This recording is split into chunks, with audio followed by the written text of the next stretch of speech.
오늘 누가복음 6장 37절에서 끝절까지의 말씀을 통하여서 마음에 가득한 것을 입으로라는 제목으로 말씀 이어가도록 하겠습니다. 예수님께서 12명의 제자들을 부르시고 그들 가운데 말씀하시는 장면이 6장 12절부터 끝절까지 이어지고 있습니다. 그 핵심 말씀은 이거이죠. 원수를 사랑하라. 그리고 그 원수를 사랑하는 방법으로서 37절과 오늘 38절에서 비판하지 말 것에 대해서 말씀하십니다. 쉬운 성경으로 좀 읽어드리겠습니다. 비판하지 마라. 그러면 너희도 비판을 받을 것이다. 비난하지 마라. 그러면 너희도 비난을 받지 않을 것이다. 용서하라. 그러면 너희도 용서를 받을 것이다. 주어라. 그러면 너희에게 주어질 것이다. 대로 누르고 흔들어 넘치도록 재어서 너희 품에 안겨주실 것이다. 너희가 남에게 줄 때 잰 분량만큼 너희가 도로 받을 것이다. 이제 39절부터 이어지는 비유의 말씀은 이 37절과 38절 말씀에 대한 부연 설명으로서의 비유의 말씀이 등장하는 것이죠. 이렇게 12제자를 부르시고 그들을 가르치시고 파송하는 장면은, 이런 예수님의 이 대목은 그들 이스라엘에게 있어서 생소하거나 그렇지 않다라는 거예요. 생소하지 않고 의미가 있는, 또 불현듯 어떤 한 대목을 떠오르게 하는 장면이었다라는 것이죠. 이집트에서 하나님의 은혜로 나오게 된 이스라엘 백성의 모습과 바로 포개지기 때문이죠. 그들의 옛 이야기와 포개지기 때문에 그렇습니다. 이스라엘 12지파가 하나님의 은혜로 이집트에서부터 나와 하나님을 인정하고 그 말씀을 따르고자 할 때 하나님께서 그들이 세상의 제사장 나라가 되기를 바라심을 말씀하시는데, 여기서 제사장 나라에서 제사장이라는 것은 다리를 놓는 사람들이다 라고 말씀을 드렸습니다. 출애굽 강의 때 하나님과 사람들 사이에 중간 역할을 하는 것에 대해서 말씀하셨죠. 또 그들이 스스로 하나님의 말씀을 따르겠노라 고백할 때 주신 말씀이 교리에 관한 말씀이 아니다 라고 살펴보았습니다. 하나님의 말씀은 바로 사람들의 행복에 관한 것이었습니다. 행복을 위한 주신 말씀이었죠. 그들이 지키고 따르면 그들이 행복할 수 있도록, 또 따르지 않고 죄의 소견에 오른 대로 행할 때 그때 맞이할 아픔과 고통이 무엇인지에 대해서 알려주시는 말씀이었습니다. 오늘 누가복음에서 제자들을 부르시는 모습, 또 그들을 보내며 말씀하시는 것이 이와 같다라는 것입니다. 하나님께서는요, 시대와 상황에 따라 다른 말씀 혹은 새 말씀을 하시는 것이 아니에요. 동일한 말씀을 변하지 않는 진리의 말씀을 하신다라는 거예요. 또 이것이 듣는 자로 하여금 그 은혜를 누리게 하며 행복하게 할 것이기에 우리에게 이것이 복된 소식, 뭐라고 말씀하시죠? 복음이다 라고 고백하는 거예요. 그렇게 말씀하시는 거예요. 6장 20절 이하의 말씀, 원수를 사랑하라 라는 이 말씀은요, 이와 같이 새로운 말씀도 아니며 교리나 규범에 대한 말씀도 아닙니다. 지난번 나눈 말씀을 다시금 간략하게 정리해 보면 이 말씀이 어떤 말씀이냐? 예수님의 십자가 사역으로 변화를 받고 성령을 선물로 받을 이들에게 변화될 모습, 하나님의 은혜를 온전한 기쁨으로 누리는 그 모습을 예수님께서 소개하고 있다라는 것이죠. 이런 모습이 회복된 하나님과의 관계, 이것을 내재하여서 변화된 사람과 사람 관계, 회복된 관계로서 소개되고 있는 거예요. 원수조차도 사랑할 수 있는 넉넉한 마음의 상태로.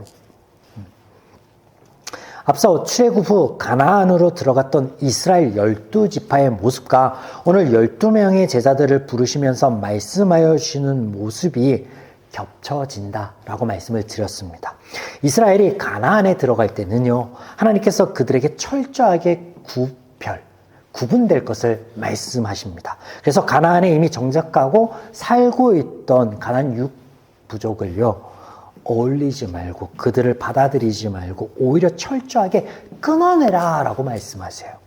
그런데 오늘 본문에 보면요, 단절을 말씀하신 게 아니라 원수조차도 사랑하라, 즉 화합과 화평을 말씀하십니다. 여러분, 무엇 때문에 이런 차이가 있을까요? 오직 십자가, 제사함의 은혜가 이 차이를 만든다라는 거예요. 그래서 하나님의 은혜를 힘입을 것에 대해서 말씀하신다. 지난 시간에 말씀을 드렸죠. 36절. 너희 아버지가 자비로우심 같이 너희도 자비로운 자가 되라 하신 이 말씀은 하나님을 본받으라 라는 말씀이 아니에요. 뭐라고 하였죠? 하나님을 힘입어라. 그 십자가 사역을, 그 은혜를 힘입어 너희가 이것을 누려라 라는 말씀이었다. 우리가 나누었습니다. 자, 오늘 본문의 예수님의 말씀을 조금 더 세부적으로 살펴보도록 하겠습니다. 39절과 40절. 또 비유로 말씀하시되 맹인이 맹인을 인도할 수 있느냐? 둘이 다 구덩이에 빠지지 아니하겠느냐? 제자가 그 선생보다 높지 못하나 무릇 온전하게 된 자는 그 선생과 같으리라. 자, 청출어람이라는 말을 좀 들어보셨을 텐데 어떤 의미입니까? 제자가 선생님의 수준을 뛰어넘는 것을 의미하는 거죠. 그러나 현실에서 이런 일은요, 드뭅니다. 그래서 예수님께서 말씀하시길 제자가 선생보다 뛰어나다라는 것은 어려운 일이나 선생과 같이 될 수는 있겠다라고 말씀하시는 거예요.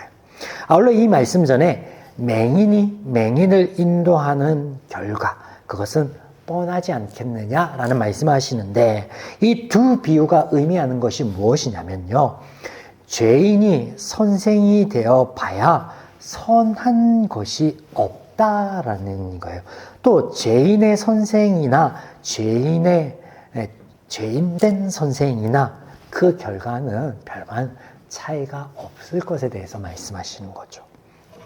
동일한 표현이 다음 구절에서도 등장합니다. 43절과 44절.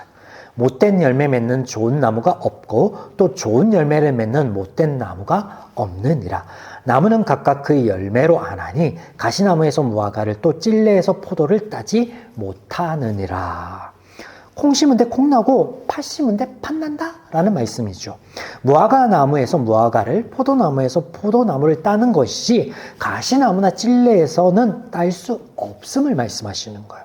자, 이 말씀은 다음 말씀으로 이어지는데 45절. 선한 사람은 마음에 쌓은 선으로 선을 내고 악한 자는 그 쌓은 악에서 악을 내나니 이는 마음에 가득한 것을 입으로 말함이니라. 여러분, 죄인은요, 죄밖에 나오지 않습니다. 죄인이 제자가 된들, 죄인이 스승이 된들 맹인이 맹인을 인도하는 격과 다르지 않음을 말씀하십니다. 때문에 하나님의 십자가 은혜, 죄사함의 은혜가 아니면 답이 없다라는 거예요. 이것이 사실이고 그리고 이를 위해서 왔다라는 이 예수님의 말씀 또한 사실이다라고 누가복음은 우리에게 전하고 있죠. 가나안으로 들어가던 이스라엘 12지파가 하나님의 말씀을 따를 수 없었고 이방인과 자신들을 구별할 수 없었습니다. 왜? 그들은 죄 문제를 해결하지 못한 죄인이었으니까요. 맹인이 맹인을 인도하는 격이었으니까요. 마찬가지입니다. 하나님께서 부르신 12 제자들이요, 다른 모든 죄인 중에 선인이었기 때문에 부르신 게 아니에요. 제자들을 부르심이 그들의 자격, 요건, 특출함 이런 거 찾으면 안 된다 말씀을 드렸죠.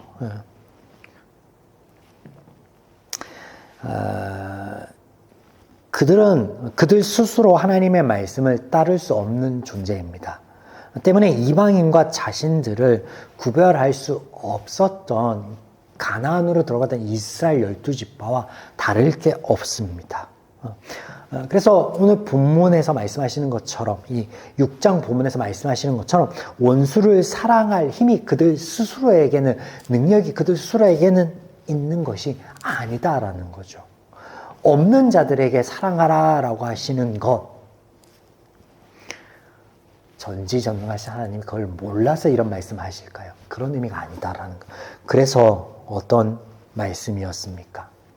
하나님의 은혜를 하나님의 십자가의 보혈의 능력을 덧입으라라는 말씀이었죠. 그 결과 이렇게 될 것이다 라는 말씀이었다라는 것이죠. 자, 이어서 보겠습니다. 46절에서 49절. 그러면 이 말씀은 어떤 말씀일까요? 너희가 나를 불러 주여 주여 하면서도 어찌하여 내가 말하는 것을 행하지 아니하느냐. 내게 나와 내 말을 듣고 행하는 자마다 누구와 같을 것을 너희에게 보이리라. 집을 짓되 깊이 파고 주추를 반석 위에 놓은 사람과 같으니 큰 물이 나서 탕류가 그 집에 부딪히되 잘 지었기 때문에 능히 요동치 못하게 하였거니와 듣고 행하지 아니하는 자는 주처 없이 흙 위에 집 지은 사람과 같으니 탕류가 부딪힘에 집이 곧 무너져 파괴됨이 심하니라 하시니라. 자, 여러분, 예수님의 이 말씀이 하나님의 말씀을 듣고 지켜서 반석 위에 지은 집과 같이 되라라는 권면의 말씀인 것 같습니까? 아니면 하나님께서 우리의 반석이 되어 주시어 요동함이 없게 하여 주시겠다라는 약속의 말씀인 것처럼 들리십니까? 여러분, 어느 쪽이겠습니까? 지금까지 나눈 문맥의 흐름에 의하면 후자이죠. 후자예요. 그들이 어떻게 하나님의 말씀을 듣고 행하여 반석 위에 지은 집과 같이 되겠습니까? 하나님의 은혜 없이, 십자가 사역 보혈 없이.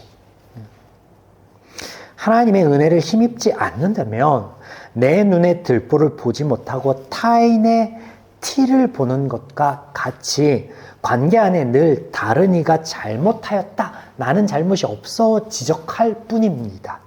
또 죄인은 비록 자신의 눈에 들보를 발견한들 그 들보를 빼내기보다는요, 타인에게서 티를 찾아서 자신의 들보를 감추려 할 뿐입니다. 이 죄인의 속성입니다.